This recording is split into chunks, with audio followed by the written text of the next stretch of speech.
আমাদের এই সুন্দর পরিচিত কাওয়ালিটি কোথা থেকে এসেছে জানেন? সুফি বুজুর্গ হজরত ওসমান মারওয়ান্দি থেকে, যাকে লাল শাহবাজ কালান্দার নামেও অভিহিত করা হয়ে থাকে। বলা হয়ে থাকে তিনি সবসময় লাল কাপড় পরে থাকতেন এবং খোদা প্রেমে ডুবে থাকতেন। কালান্দার তাদেরকেই বলা হয় যারা কিনা নিজেকে দুনিয়াদারি থেকে সরিয়ে খোদা প্রেমে নিজেকে মগ্ন করে রাখেন।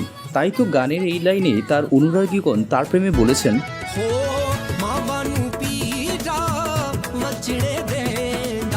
বলা হয়ে থাকে একবার কিছু লোক তাকে জোর করে লাল কাপড় খুলে সাদা কাপড় পরান এবং তিনি যখন নামাজে দাঁড়ান তার শরীরের প্রতিটি ঘাম রক্তবর্ণ ধারণ করেন। সেই সাদা কাপড় লাল রঙে রঙিন হয়ে যায়। তখন থেকেই তিনি লাল শাহবাজ কালান্দার নামেই পরিচিতি লাভ করেন। এখান থেকে আমরা একটি গভীর বিষয় বুঝতে পারি, আমরা যখন খোদার প্রেমের রঙে রঙিন হই তখন অন্য কোনো রং সেই রঙকে প্রভাবিত করতে পারে না, সে নিজেও সেই রঙে রঙিন হয়ে যায়।